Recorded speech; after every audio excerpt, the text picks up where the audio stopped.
Maintenant, découvrons la fonction si.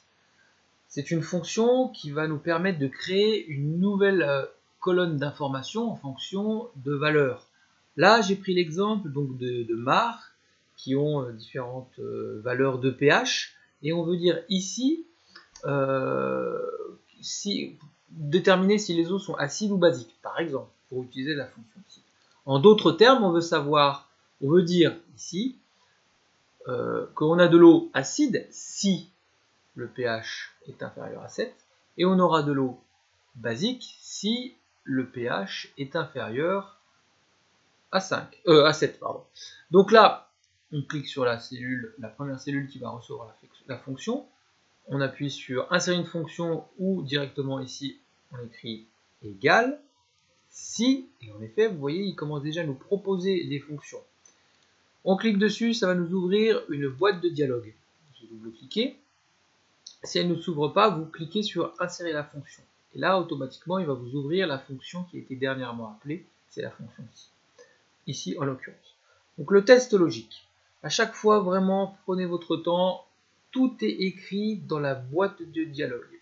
Moi, je vais juste servir de catalyseur pour aller plus vite, mais prenez votre temps, lisez bien pour chaque fonction les détails de la boîte de dialogue. Donc, le test logique. On a dit ici, en l'occurrence, il n'y a pas de données, mais c'est pas grave.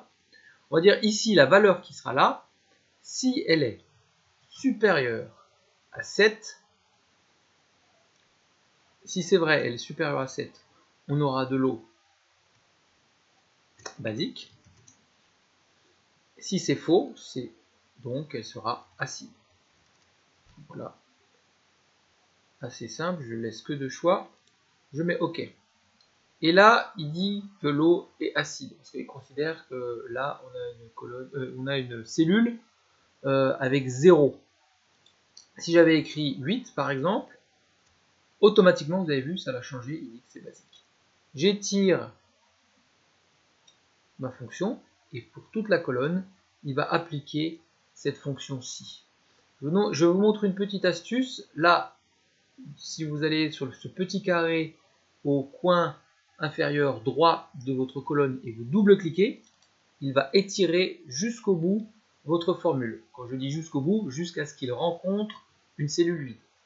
Donc là, la cellule vide était là, donc parfait, il a rempli pour tout le monde. Et vous avez vu, ici on a bien une eau acide à 6,7, il l'a marqué acide. Si vous voulez, je vous propose un autre exemple.